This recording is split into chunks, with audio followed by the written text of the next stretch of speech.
Maganda at maluwalhating araw po sa inyong lahat. Ako po ang inyong lingkod bayan, Salvador Panelo, nagbibigay papugay sa inyong lahat ngayong hapon. Bigyan muna po natin ng mga impormasyon na dapat malaman ng ating mga kababayan kaugnay sa pagbubukas ng mga restaurants. Sapagkat meron pong mga protocols na ibinaba ang IATF na inaprubahan naman ni Presidente Duterte.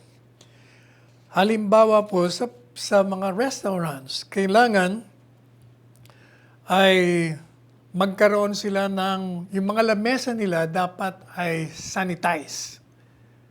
Dapat lagyan ng plastic.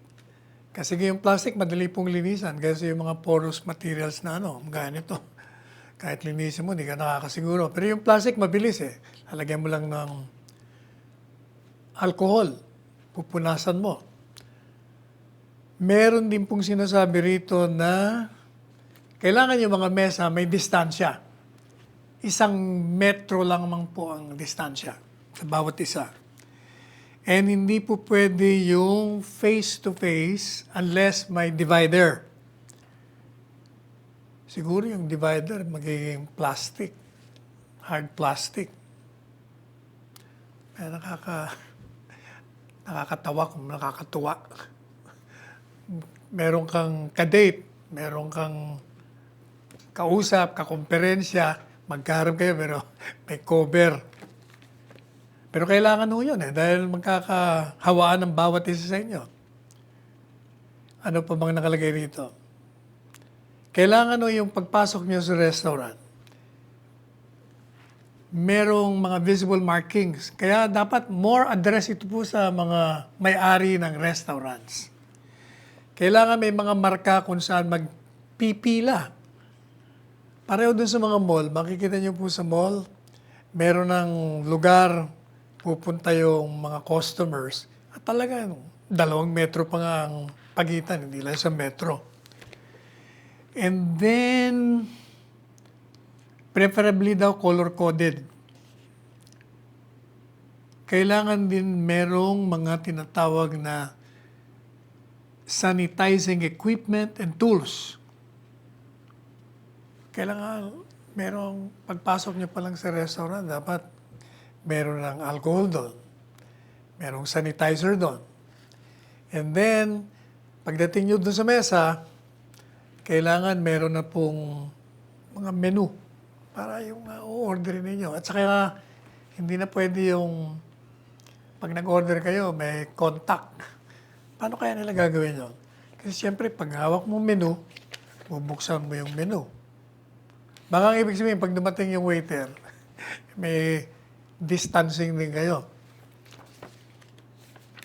Ano pa ba nakalagay rito? Importante ho ito dahil sinasabi rito na kailangan meron kayong mga malilinis na basurahan doon, tapos yung comfort room nyo, o yung kubeta nyo, kailangan may nakaready ng may tubig doon, may sabon, malinis yung banyo. Ano pa? Pati yung sa mga take-home, kailangan hiwala yon. At meron ding mga sanitizer doon. Pati yung sa drive-thru, kumpleto. Kung sa madalit sabi, kailangan yung mga may-ari ng restaurants, you have to observe protocols. Otherwise, sasaraduhan kayo ni Secretary Mon Lopez pag hindi kayo sumunod. Now, kagabi, this morning pala, napanood natin si Presidente Duterte at sa kanyang unang-una, galit na galit siya dun sa hindi na ibigay na 32 million para dun sa mga namatay na frontliners at nagkasakit. Hindi niya maintindihan kung bakit 2 buwan na, hindi pa naibigay yon. Sino bang may kasalanan nun? Siyempre, yung mga nagpo-process. But actually, sa totoo lang, hindi ko rin makita kung bakit nahirapan. Kadali lang naman. Alam natin kung sino yung namatay. Yung pamilya, alam din natin. May address naman doon. So yung bibigyan mo lang naman doon, yung either asawa nung namatay o yung anak nung namatay, kadali lang naman. Hahanapan mo lang sila ng isa, dalawang dokumento, tapos na yun eh. Ang tingin ko dyan, kaya nagkaganyan yan. Kasi na-overwhelm nga. Sa dami ng problema, hindi masyadong naasikaso yun. Hanggang tinawagan ng pansin ng mga senador, sa pangunguna na ni Senador Bongo, dahil marami rin nagreklamo sa kanya. Kaya si Presidente, binigyan ng 24 oras. Kailangan mabigay niyo na yan. Mula ngayong araw na ito. O dapat by tomorrow, tapos na yan. Kadali lang mo naman yan. Nandiyan naman ang pera. I'm sure Secretary Abisado is ready dun sa perang yon. And then, kaninang umaga, during the broadcast, tinanong din po ni Senador Bongo. Dahil meron din mga nagtatanong sa kanya yung sa motorsiklo kung pwede raw umangkas yung asawa o kaya anak. Ang argumento nila, since magkasama naman yan sa bahay, pwede na umangkas. Sabi ni Sekretarya nyo, and I agree with him, hindi rin po pwede kasi papaangkasin mo yun. Unang-una, pinapatupad nga natin yung safe distancing na tinatawag. Merong isang metro, 2 metro. At tapos makikita mo dyan, nakasakay sa motorsiklo. O edi lumalabag na kaagad sa batas yun. Pangalawa, for practical reasons, kung mag-asawa man yun, pupunta siyempre sa kanilang mga pupuntahan sa opisina. Madalit sabi, they will be exposed sa mga lugar na pupuntahan nila. Whether opisina yun, mall, grocery, drugstore. Tapos pagbalik nila sa bahay, o di magdadala sila ng virus. Unang-una, pag sumakay na naman uli, magkakahawaan na naman sila. Talagang hindi pa pwede pa talaga. Anyway, sabi nga ni Sekretary Anyo, hindi naman to permanente. So we might as well be patient, sakripisyo muna po tayo, at matatapos din po tayo dyan. Kaya sa ngayon, saka isa pa, alam mo rin yung delikado rin yung kung papayag ka. Hindi ba may mga tandem na tinatawag na pumapatay? O malay mo ba? Kung nagpanggap lang na mag-asawa yon, o anak ng ganito, yung pala, ang layo nila ay papatayin yung target nila. Kaya delikado pa talaga. Kaya wag muna. Meanwhile, may maganda tayong balita. Yung pong S&P Global Ratings ay minamantini niya yung credit rating ng Pilipinas despite this economic slowdown na dahil nga sa pandemic. Ibig sabihin, kahit na bumagsak ang ekonomiya natin, pero yung global rating natin ay nasa BBB pa rin, malapit na sa A. Ibig sabihin, nananatiling stabilize yung ating economy at ang kakayahan ng gobyerno na magbayad ng utang, yung mga pinagkakautangan natin sa abroad. Which means, pwede rin tayo mangutang kung maganda ang ating record bilang isang borrower. And then, ano pa ba ito? Yun naman yung testing capacity natin. Maganda rin binabalita ni Vince Dizon na dahil sa malaking kakayahan natin nationwide ngayon, lalo na sa Visayas at sa Mindanao, pwede na po tayong lumagpas sa mga may sintomas. Ang goal natin ngayon sa expanded targeted testing ay paghahanap at pagtetest ng mga asymptomatic. Yun bang walang senyales na may COVID, walang ubo, walang sipon, wala naman lagnat, hindi naman kakaramdam ng sakit ng ulo, hindi naman nagtatae. Madalit sabi, pati yun. Kasi meron na rin yung mga nakikita na asymptomatic, yung pala meron ng COVID. At sabi po ni Mr. Dizon, ay yung expanded targeted testing natin ay pinaprioritize lalong-lalo na yung densely populated communities, kagaya ng NCR, yung pong Central Luzon, yung Calabarzon, yung Cebu, at Davao. Naalala ko yung nabanggit yung Cebu eh. May binabanggit si Presidente kasi mayroong sumulat sa kanya. Yung pong mga opisyalis dyan sa Cebu, nakikiusap silang ma-exempt doon sa protocol natin sa mga darating sa kanila na galing sa, kung baga, stricto doon ng lockdown. Eh sabi ni Presidente, mahirap yan. Kasi kung pagbibigyan ko kayo, anti-grab yan because I'm giving you due advantage. Kung kumpara mo doon sa iba. Habang nauunawaan daw po ni Presidente na talagang, kasi ang Cebu, meron na rin COVID. Unlike Bohol, wala. Mahusay ang ginawa ni Mayor Richard Gomez doon. Pero sa Cebu, nung makausap po natin si Governor Gwen Garcia, sinabi niya sa atin talaga nahihirap siya kasi biglang darating doon, plane loads. Buti sana kung isang plane lang, 3, biglang darating doon mga arrivals.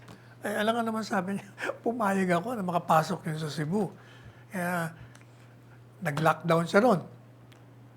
Pero sabi ni Presidente, kailangan sundin natin kung ano yung protocol natin, yun muna. Anyway, yun naman po, hindi naman po pinagbabawal yung magkaroon kayo ng mga protocol nyo. Halimbawa, pag may dumating, ika-quarantine nyo, testing nyo, hindi nyo naman papapasukin kaagad eh. Ang magiging problema lang actually kung hindi kayo handa, kagaya nung sa Bohol, sa Ormoc. Sabi ni Mayor Gomez, meron siyang 250 to 300 beds doon ready for quarantine ng mga dumarating. At may mga testing din sila. Pag hindi kayo handa ng gano'n, ay talagang mapupwersa kayo. Kung hindi nyo payagan yon, magkakaroon ng problema. Anyway, yun po ang mga balita natin. At tayo ay, bago tayo mag-break sandali, tingnan pa natin ito. Yung pong Department of Social Welfare and Development, DSWD sa Bicol, ay papatupad na po yung 142 million pesos na Disaster Response Operations Procedure programs to respond to the impact of the coronavirus disease. Ang tinatarget po nito ay 15 munisipalidad sa riyon. Itong Catanduanes, Sorsogon, Masbate, Camarines Norte, at Camarines Sur. O yun nga palang DOTR, Department of Transportation, merong 6 na bagong rota ng bus dito sa Metro Manila. Kailangan natatandaan nyo, meron dyan sa Monumento Balagtas, yung Bulacan Route, yung Route 17, or sa EDSA Montalban, yung Rizal Route, dyan din sa Ninoy International Airport. Tapos, susundan pa rin daw po ito ng 3 pang bus routes sa Lunes. Route 3, o Monumento Valenzuela Gateway Complex, Route 11, Gilmore Taytay Route, and Route 21 ng Monumento San Jose del Monte. Itong 6 na dagdag na rota ay bahagi pa ng 31 rota na inilagay para sa buong Maynila sa panahon ng General Community Quarantine. Let's have a short break.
Okay, we're back. Matatandaan nyo, nung nakaraang Miyerkules, tinalakay natin, binigyan natin kayo ng ideya ng anti-terrorism bill. Mula pa kahapon hanggang ngayon, ito pong anti-terrorism bill ay umani ng katakot-takot na kritisismo sa maraming tao at organisasyon, pati mga dyaryo. Kaya mapipilitan tayong talakayin po natin at arukin natin, tingnan po natin kung ano yung mga ni-raise nila mga issues against it. Dito sa Manila Standard, ang editorial nung June 3, at least daw hindi maakusa ng administrasyon na misplace ang priorities. Ang sinasabi ko kasi rito, kasi in theory daw, sino nga naman ang kukontra sa isang anti-terrorism bill? Sapagkat ito naglalayo naman na pangalagaan ang kaligtasan ng sambayan ng Pilipino at ng ating bansa. Pero ang problema daw, nasa COVID nga tayo, dami nating problema, mass testing, integrity ng data, sabi niya, plans for a ship. Madali sabi, bakit naman ngayon na nasa pandemya tayo minamadali natin to. Di ba sabi na nga natin, na yung terorismo, hindi yung namimili ng oras. In fact, mas nakakatakot nga ngayon dahil busy tayong lahat. Pag tayo inatake bigla, bigla tayong nagulat. Hindi tayo ready. That is precisely why yung sinasabi natin, this is a deadly crime. Puntahan pa natin yung iba. Ito naman yung kaibigan natin si VP Lenny. Meron naman po siyang pahayag na nilabas ng Rappler. Ang tanong ko nga, sabi ni VP Lenny, terrorismo ba talaga ang tuon ng anti-terror bill? O gusto lang nitong bigyan ng kapangyarihan ng Estado para bansagang terorista kung sino man ang kanilang gusto? Tumali na naman ito, kaibigan. Ikaw naman, VP Lenny. Talagang terorismo. Basahin nyo kasi, sabi nga ni Senador Lacson, basahin nyo muna yung bill bago nyo kinokontra. Yun namang office ng High Commissioner for Human Rights. Ang sinasabi naman the proposed 2020 Anti-Terrorism Act is slated to replace the already problematic Human Security Act, dilutes human rights safeguards, broadens the definition of terrorism, and expands the period of detention without warrant. The vague definitions in the Anti-Terrorism Act may violate the principle of legality.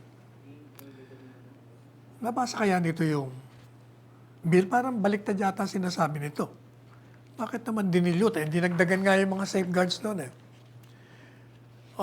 yung iba pa. Sabi naman ni Senador Ontiveros, valid at dapat pakinggan ang concerns ng publiko tungkol sa bill. Ay, tama ka doon. Valid naman talagang pakinggan natin. Pero pakinggan natin kung tama yung concern mo. Baka naman minimislead nyo lang yung tao. Ang hiling nila ay maayos na programa para sa kanilang kaligtasan. Yun nga ang layunin nito, yung kaligtasan. Ito naman si Senador Kiko. Whole of government, di ba? Heal as one, di ba? Ganun, gamot ba ang panukalang batas? Ito naman si Senador Kiko Senador Kiko, magbasa ka. Alam mo, abogado ka naman, Senador Kiko, dapat nalalaman mo kung ano talaga yung... Kasi itong si Senador Kiko, ito yung kumontra dun sa anti-terrorism bill, kasama si Ontiveros. Pero hindi na tayo nagtataka na itong dalawang ito, palaging pakontra ito Ito naman si Tony Lavinia, si Joy Reyes, ano naman sinasabi nito? Moreover, time and again, democracy demands dissent. Eh, totoo naman yun. Wala namang problema na kayo'y mag-dissent. Eh, katunayan nga, sino bang pumipigil sa inyo? Eh, araw-araw nga, magbasa. Sabi ko nga, magbasa kayo ng dyaryo, manood kayo ng telebisyon, makinig kayo sa radyo, sa social media, ay lahat na mababasa nyo kung paano binabatikos ang pamalan, kung sino-sino mga cabinet officials, ang binibitay. Wala nga pumipigil eh. Ang sinasabi lang ni Presidente, kailangan maging factual yung basis ninyo ng inyong mga kritisismo. Hindi yung you mislead people, you create anxiety and fear. Ito namang isa pa rin to, si Richard Haydarian. Because after all, even the best laws could be abused and weaponized by those who want to shut down. Tama ka doon. Eh lahat naman ng batas, kung gusto mong abusuhin, eh talagang inaabuso. Precisely, meron din ng mga batas na pag inabuso mo yan, ay mananagot ka. Pero hindi yan dahilan para kukontrahin mo itong anti-terrorism bill. Sino pa? Karen Davila. Oh, meron ba itong sinabi si Karen? Appreciating evidence if there is an base arrest, a person is a power reserved for the courts. What makes the Anti-Terror Council dangerous is that they are allowed to appreciate evidence and thus designate suspected terrorists and order them arrested. Karen, kinig ka. Hindi naman tinatanggal sa hukuman eh. Like, bago mo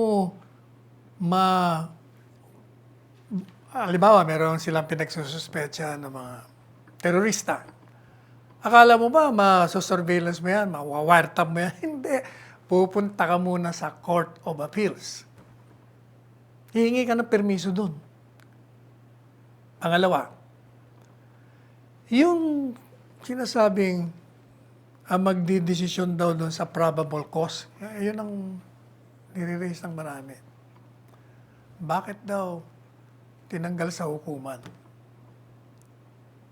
Alam po ninyo, may kausap nga ako, hindi ko nababanggitin kung sino, may kausap akong isang dating justice. Ano sabi ko sa kanya? Sa totoo lang, baka mas okay pa ito na mag-determine ng probable cause yung 5 o 6 na tao. Bakit kanyo? Kung judge lang magdidetermine, 1 tao lang yon. Pero kung 5 o 6, may kukontra sa'yo doon, kailangan unanimous. O di mas may safeguard ka pa nga eh. May mga abogado doon. Mga cabinet members, abogado rin eh. Kung ang miyembro doon abogado, kukontrahin ka doon kung wala namang probable cause. But, ganun pa man, meron din ng remedyo pero huwag natin pangunahin yung ating pagtatalakay. Babasahin muna natin yung mga kontra. Ito namang si Agot Isidro, ito namang artista ito, mahiling din itong pumasok ng mga kung ano-anong pinagsasabi rin ito. Only cowards are afraid of dissent. Sino bang takot sa dissent? Kaya wala nga natatakot sa dissent eh. Kayo nga mga dissenters, sige ang banat ninyo eh. Pinapabayaan lang kayo. Wala naman kahit na isa, walang idinimanda sa inyo. Yung sinasabi nyo naman na dinimanda si Rappler, dinimanda si ganito, iba naman ang kasong yun. Yun yung lumabag sa batas at merong probable cause na tinignan ng isang prosecutor o piskal. Kaya, naisampa yung demanda. Tingnan nyo ito. Hindi ba isa sa mga masusugid na kritiko? Kadalasang kritiko ito. Si Ping Lacson, Senador Ping Lacson. Siya ho ang author nito. Ordinarily, ito ang babanat kung nakikita niyang maraming paglabag.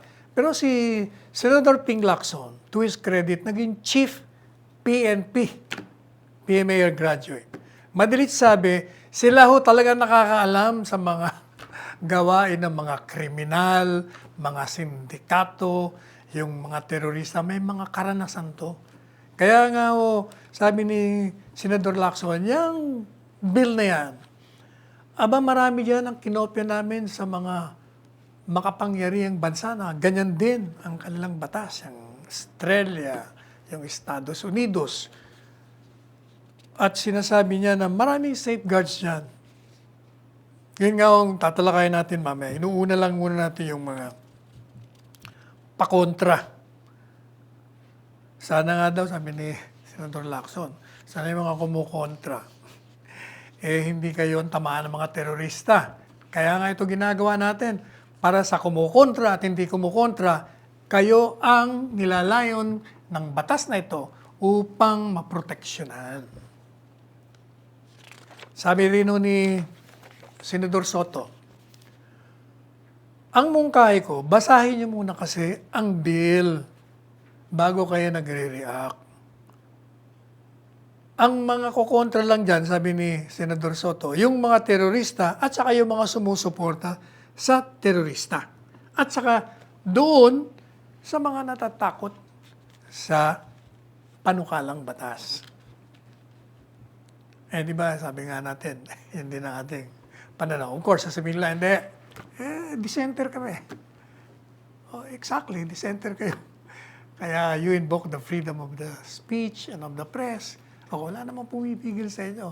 Kaya sinasagot nga namin yung inyong mga sinasabing nakakatakot na mga provision ng bill. Ang sabi naman po ni Secretary Delphine Lorenzana, we need this bill now because the threat that the terrorists will take advantage of the pandemic is very great. O yun ang sinasabi ko sa inyo.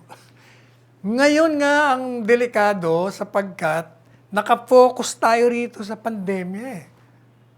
Pati yung mga pulis natin, mga sundalo natin, abalang-abala. O, biro mo kung bigla na yung inatake.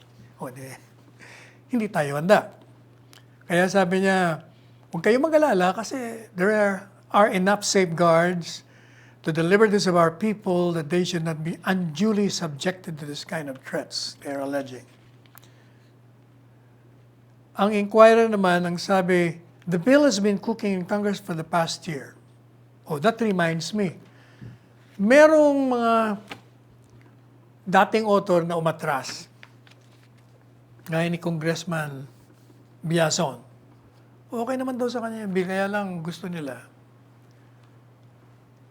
magkaroon ng pagkakataon na talakayin pa.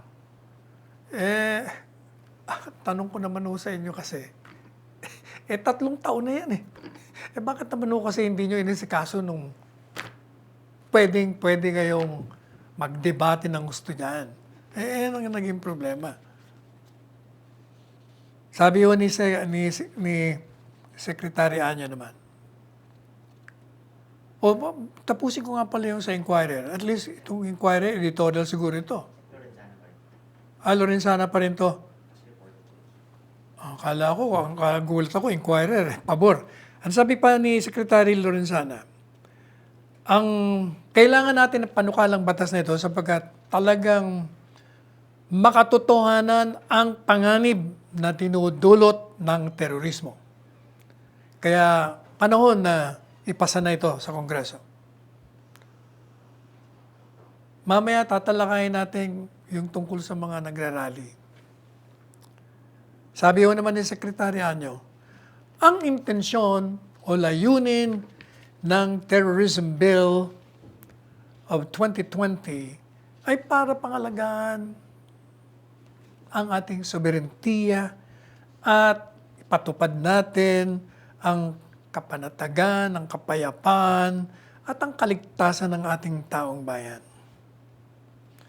At pag ito ay nakapasa, ang ating pamahalaan ay magkakaroon ng malaking kakayahan upang alamin kung sino yung mga mamamayan at mga grupo na nagpaplano, nagbabalak ng masama sa ating bayan. Kaya ang sabi naman nitong si RJ Nieto, Thinking Pinoy, hinahanap ko pa rin yung kung ano yung problematic provision sa anti-terror bill. Wala pa raw siyang makita. Mabuti pa ito. Meron pang isa, may nakikita po ba kayo na hindi namin nakikita sa kopya ninyo ng anti-terrorism? Ang sabi naman ni Sas Ragonda Sasut. Katulad na ikukulong ka kapag may sinabi kang di gusto ng gobyerno O hindi, definitely hindi kayo kukulong. Eh, ang dami nga nagsasabi kung ano-ano sa gobyerno, wala namang kinulong eh. O di kaya nag-join ka ng protesta ng rally, hindi ba may malaking rally nung isang araw? Kailan ba yung kahapon ba o nung isang araw? Di ba, punong-puno doon sa University Avenue, sa Diliman? Wala namang hinuli doon. Ang kagandahan naman doon, yung nag-rally doon, they observe physical safe distancing. At may mga mask. Ganoon, okay lang yun. Hindi kagaya sa Amerika, talaga naman doon eh. Rioting. Kaya nasisira yung kausa, gaya ng sinabi natin. Okay lang yun na mag-rally kayo. Mamaya ho, magbe-break tayo ng konti at uumpisahan nating halukayin. Isa-isahin natin yung mga inilatag nilang mga sinasabing draconian o nakakatakot na mga provision para mabigyan po natin sila ng enlightenment o kaliwanagan. Huwag po kayong alis. Babalik tayo.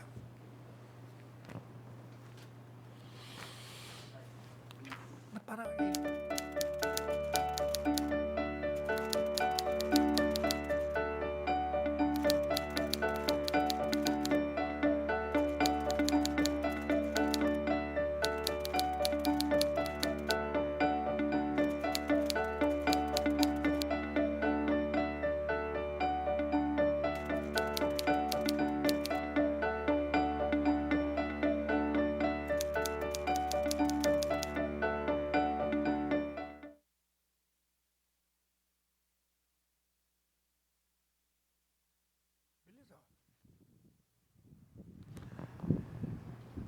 okay.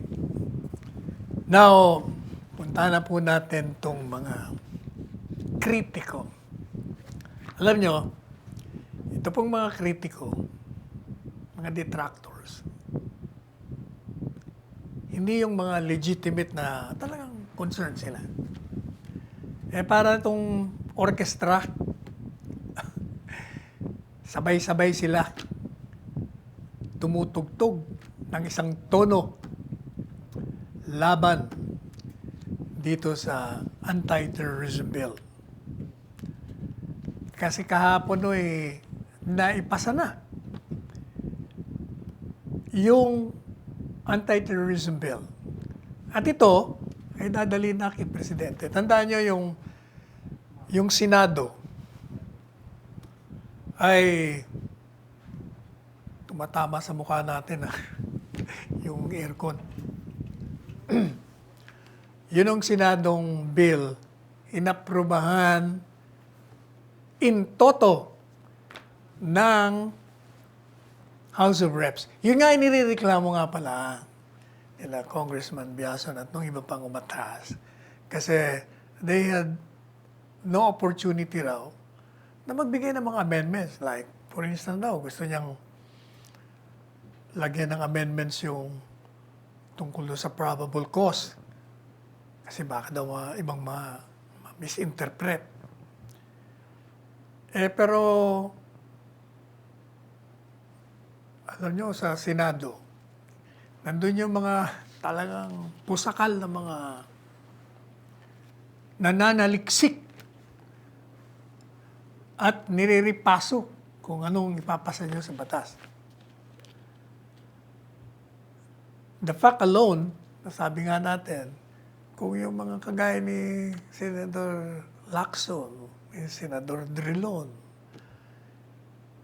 at yung mga iba pang naroon, nandun din si Senador Francis Tolentino, abogado rin yun. Senador De La Rosa. Ang dami sila doon. Senador Marcos. Senador Zubiri. Senador Revilla. Dalawa lang ang kumontra eh. Hindi natin alam kung sino nag-abstain. Talagang pinag-aralan nila. Tsaka kung ito'y base doon sa, yung mga provision nito, base doon sa mga batas ng Australia at US, nakakasiguro kayong medyo okay yun. Sapagkat hindi naman ipapasa rin nila yun kung marami, kung may kritiko rito, mas marami doon. Now, The moment to ma-certify na yun, yung enrolled bill, darating yung Presidente. Si Presidente ngayon, tandaan nyo, si Presidente, abogado yan. At nakita natin, nung mga nakaraan, pag merong unconstitutional provision dyan, binivito niya. Kaya, wag ko kayong mag-alala. Pag-aaralan po ni Presidente yan. At tayo naman, pangako sa inyo, bilang Chief Presidential Legal Counsel, ay susuyurin po natin to. Pag may nakita tayo, gagawa tayo ng memorandum. At sasabihin natin kay Presidente, ito, medyo malabo ito, Mr. President, ito, ganyan, ganito, ganito. Kaya wag ko kayong mag-alala. Basta tandaan nyo, isa lamang ang panuntunan ng Presidente at ng pamahalaan. Ano? Hindi ba? Yung sinasabing ang pangunahing tungkulin ng pamahalaan, the prime duty of the government is to protect and to serve the people. Pagsilbihan at bigyan ng proteksyon o pananggalang ang sambayanan. So since siyang head of the government, siya magpapatupad nito. At kailangan ng Estado bibigyan mo ng kaukulang armas upang tugunan yung mga ganitong uri ng problema na sisira hindi lamang sa sobereinty ng bansa, kung hindi sa buhay at ari-arian ng mga nasa isang bansa. Now, ano ba ang mga issues na ni-raise? Unang-una, sabi nga ni Asek Chris Roman, itong panukalang batas, ang makikinabang dito, hindi lamang po yung administrasyong ito o ang mga tao sa ilalim ng administrasyon. Kung baga, pag napasa to, pag wala na si Presidente, di batas pa rin niya kahit sino mang susunod na Presidente. Kung ayaw naman, may bagong Kongreso, di amiyandahan nyo. So, walang dapat na ipangamba. Ano ngayon ang isa sa mga matibay sangayon sa kanila na kontra sila ay sapagkat ito raw ay gagamitin laban dun sa mga aktivista. Yung mga human rights activists, advocates, yung mga nagrarally, yung mga nagpapahayag ng kanilang mga damdamin. Pero meron po dong provision sa panukalang batas. At binasa natin to nung nakaraang Miyerkules, hindi ba? Ang sabi rito ay, itong terorismo na dinefine, sinabi natin kung anong mga aktibidades na i-consider na terrorism, hindi kasama yung advocacy. Advokasya, yung pagpapahayag. Kung anong maganda mong proyektong nasa isip. Hindi bawal yun. At hindi papasok sa terrorism yun. Yung pagpoprotesta mo, madami nga nagpoprotesta ngayon, di ba? Yung dissent, lalo na itong dissent. Kung dissent lang pag-uusapan, ako, malusog tayo doon. Stoppage of work. Halimbawa, nag-strike kayo. Hindi naman bawal yun. Yun nga rally, gaya ng sinabi natin, nag-rally sila nung kahapon ba yun, nung isang araw. Basta naman mapayapa at sinusunod natin yung mga protocols dahil nasa pandemya tayo ngayon. Hindi yung terorismo yun. Tandaan nyo na ang sinasabi lang dun sa panukalang batas kailangan yung layunin mo sa mga aktibidades na i-consider na terorismo ay naglalayong kang magresulta ng kamatayan o malubhang sakit sa isang tao o manganib ang buhay ng isang tao. O kaya naman, lumikha ka ng panganib sa kaligtasan ng publiko. Huwag niyong tatanggalin. Kailangan may purpose eh. Yung dalawang yun, kailangan isasama mo yun. Yung may layunin na gano'n. Pag walang layunin na gano'n, hindi ka papasok. Isang sa mga kinukontra talaga nila, yung bakit naman daw, pwede ka nang arestuhin ng walang warrant of arrest. Hindi lamang yan, sabi nila, biro mo, 14 na araw kang ikukulong, pwede pang i-extend ng 10 araw, di 24 dias na. Samantalang sa ilalim ng Kodigo Penal, 3 araw ang maximum, kailangan idemanda ka na. Hindi daw ba yun paglabag at pananakot? Hindi naman. Unang-una yung Kodigo Penal. Yun ay nakapasa sa Kongreso. And obviously, hindi labag sa saligang batas. Aamyendahan lang naman yung 3 araw, gagawing 14 na araw. Kung ikukumpara nyo yung anti-terrorist bill sa ibang bansa, alam niyo po ba na sa Singapore, 2 taon makukulong at pwede pang i-extend. 2 taon ha? Ito, 24 days lang. Sa Malaysia, kung hindi tayo nagkakamali, 700 something plus. 724 days. At yung iba pang bansa, tayo nga ho, pinaka-maiksi lang eh. Pangalawa, unang-una, bago naman kayo maging suspect, siyempre kailangan yung law enforcement agencies, merong ebidensya. Paano kukunin ng ebidensya? O hindi ba sabi ko sa inyo kanina, tatakbo muna sa korte. Court of Appeals. Hihingi ng permiso. Bibigay sila ron, ito, Your Honors, pinagsusudahan namin to. Kasi ganito, kaya kailangan i-wiretap namin to, i-surveillance namin to. May problema kami nito. O pag pinapaniwala mo Court of Appeals, saka ka lang bibigyan. So madalit sabi, di-surveillance ka na. Matitape na yung mga recordings mo. Teka muna, hindi ko lahat pwedeng tape record ha. Sapagat yung confidential privileged communication between lawyer and client, between doctors and patients, hindi ubra yun. Exempted yun, hindi mo pa pwede yun. Yun lang talagang pinagdududahan na terorista ka.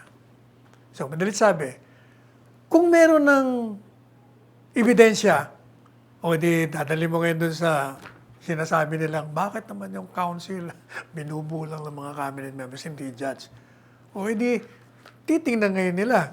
Sabi ko nga sa inyo, kung 5-6 yun, at may abogado ron 2-3, may problema ka. Hindi ka basta makakakuha ng probable cause doon. Kasi mga abogado, may higpit din eh. Kaya nga sabi ko, mas maganda nga yun, 6 magde-decide kung may probable cause kasi isang judge lang. Ang isang judge, pag sinabi niya, may probable cause. Wala kang magagawa. Takbo ka rin sa Court of Appeals hanggang sa makarating ka sa Korte Suprema. Hindi ganun din. Pangalawa, bago ang isang organisasyon, kasi sabi nila, sabihin nila yung organization nito na human rights group lang, gagawin nila na terorista yan. Hindi naman ganun kadali yun eh. Papile ka pa rin sa hukuman to classify you as a terrorist group. Pero sabi naman iba, ang problema nga nakakulong ka ng katagal-tagal. Yung isang justice na kausap ko, "Uy, tingnan mo yung ano baka may problema kayo dyan sa 3 days lang sa pag-martial law at sinuspindi mo yung pribileyo ng writ of habeas corpus," sabi nung retired justice. 3 araw mo lang na po pwedeng i-detain yan. Kailangan i-file mo, ay dyan 24 days ang maximum mo. Medyo tinignan ko kagad yung saligang batas. Baka ako, kasi pagkakaalam ko, mukhang hindi tama yung opinion niya. True enough, pwede lang yon kung suspendido ang pribileyo ng habeas corpus. Kasi kung suspendido, hindi ka makatakbo sa hukuman para questionin mo yung pag-aresto. Kaya binibigyan ka lang 3 araw. Dito hindi naman nung suspendido eh. In other words, yun ang sinasabi ko, may remedyo. Sasabihin mo, hindi, 24 days, no? Hindi ko totoo yung 24 days. The moment, kung ikay magaling na abogado, the moment your client is arrested, you can file a petition for bail kagad. Kahit hindi pa nakademanda.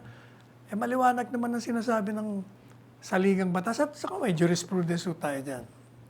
Ano sabi ng saligang batas? All persons except those charged with a capital offense ay bibigyan as a matter of right ng petition for bail before conviction.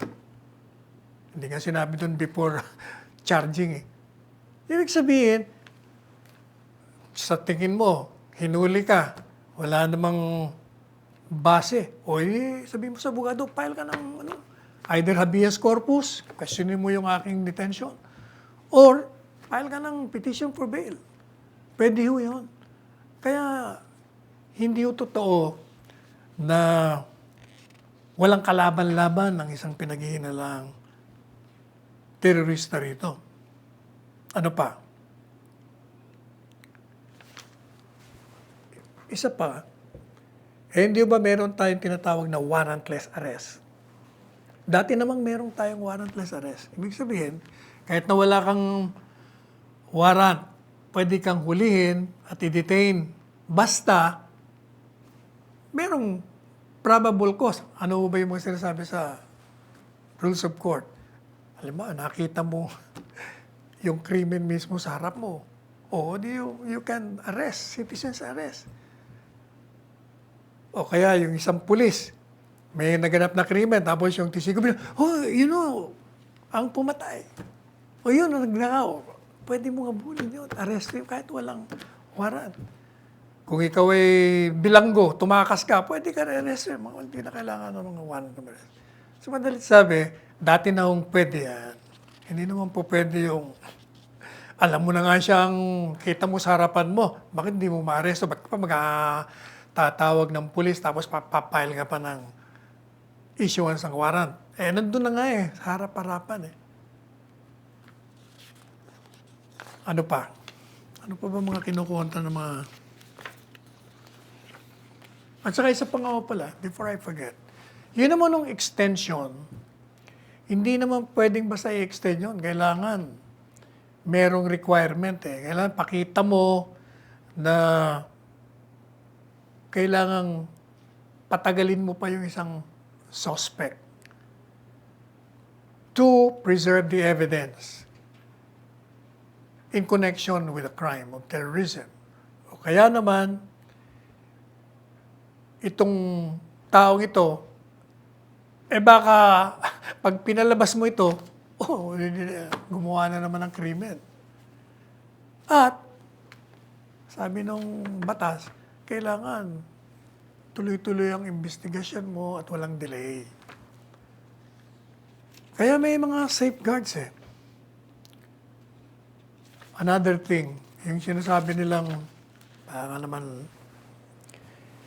pag nahuli yan, siyempre, papaaminin niya. Alam mo naman mga pulis, sabi niya, ito-torture niya. Wala rin nung baliwala rin niya. Bakit nga nyo? Hindi mo naman magagamit yung confession niya. Pag gumamit ka ng puwersa, pananakot, o anumang bagay na nilabag mo yung kanyang karapatan, ay hindi mo magagamit yun sa hukuman, inadmissible in evidence in whatever proceeding. Moreover, pag ikaw hinuli, gaya na nga na sinabi natin ng isang araw, the law requires yung humuli sa'yo, kaya ito man militar, o pulis, na ipaalam mo sa pinakamalapit na pinakamalapit na hukuman sa lugar ng pinag-arestuhan mo. Na, nahuli mo ito sa ganitong lugar, sa ganitong oras, madalit sabi, pati yung physical and mental condition niya, kailangan ipaalam mo. So, marami yung requirement din ng batas. Hindi basta madidihado ang isang terrorist suspect dito.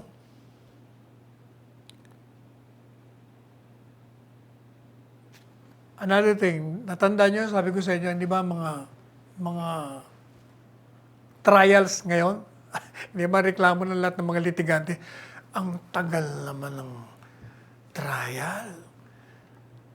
Abay, namatay na yung litigante. Nakabinbin pa rin. Pending pa rin yung mga kaso. Hindi ho. Hindi rito. Dito, kailangan Lunes, Martes, Miyerkules, Huwebes. Tuloy-tuloy ang vista nyo. Ngayon, nung nagpa-practice pa po tayo, 3 taon na nakakaraan Ang vista natin, once a month. Kung minsan, once in 2 months. Kita nyo yung Maguindanao Massacre, yun. Sunod-sunod nga yun, pero inaabot pa rin ng matagal. Pero ito hindi. Kailangan 1, 2, 3, 4. 4 days in a week. Kaya, hindi odiado. Plus, sabi na nga natin, you can always file a petition for a writ of habeas corpus, questioning your arrest and detention. Anong base? O kaya naman file kayo ng petition for bail.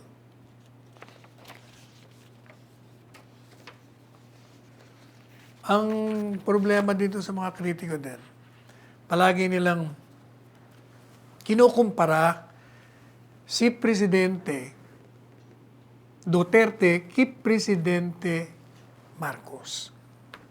Dahil daw nung panahon ng martial law, ang dami raw na torture ang dami nakulong, mga kalaban sa politika.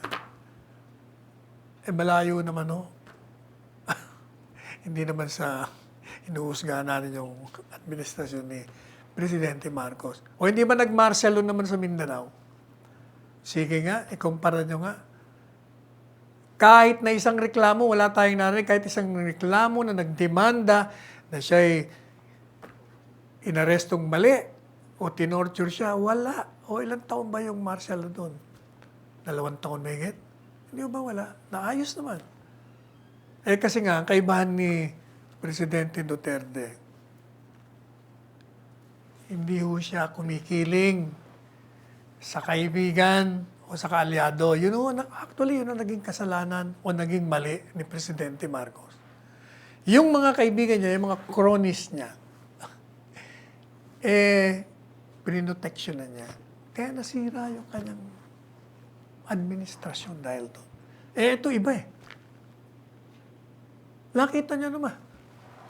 Sino bang presidente ang nagtanggal ng 7 general in active duty? Kahit si Marcos, hindi ginawa yun sige. Meron bang tinanggal si Presidente Marcos na kaibigan niya sa kabinete niya dahil sa korupsyon? O kaalyado niya?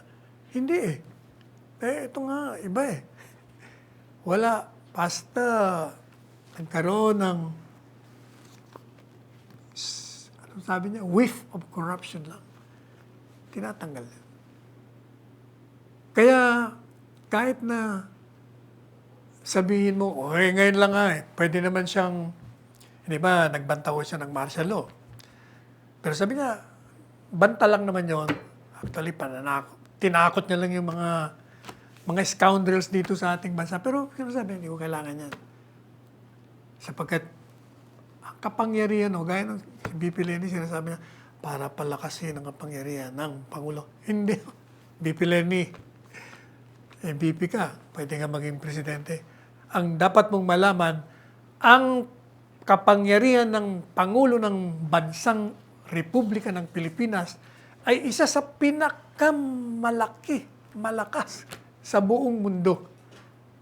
Talo natin ang kapangyarihan ng Amerikano. Talagang malakas ng dati.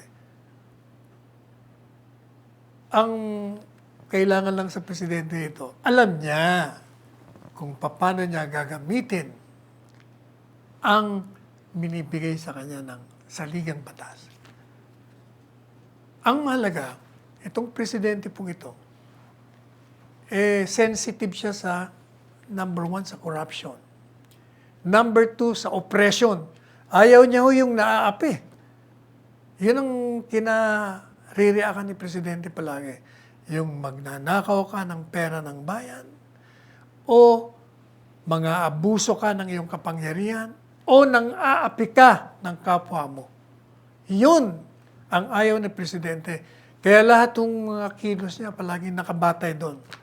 Kaya huwag kayong magtataka kung bigla siyang may tatanggalin sa pwesto. Pero ang sabi naman nila, ay bakit naman inililipat? Pag tinanggal niya sa pwesto at nilipat niya sa bahay, hindi ho corruption yun. Ibig sabihin, baka hindi ka bagay doon. Baka mas magaling ka sa ibang pwesto, ilalagay kita doon kasi honest ka. Baka lang hindi ka tugma ron sa trabaho mong yon. Pero by and large, lahat to ng tinanggal niya puro may bahid ng korupsyon. At ang kagandahan po rito sa presidente ito, meron siyang compassion. Ang talagang puso niya doon sa mga kulang sa kayamanan, salat, sa kakayahan na sila'y mag-rise from their low stature in life. Yun ang tinutulungan niya. Kaya nga sinasabi niya, 2 taon na lang ako rito, kaya ginagawa ko ang lahat para mapaglingkuran ko kayo at magawan ko ng paraan, mabigyan ng solusyon ang suliranin ng bayan. Kaya sabi ni Presidente, hanggang sa muli, tayo'y magtulungan, magmahalan, stay at home, wear your mask, frequent washing of your hands, and pag nasa labas kayo, safe distancing.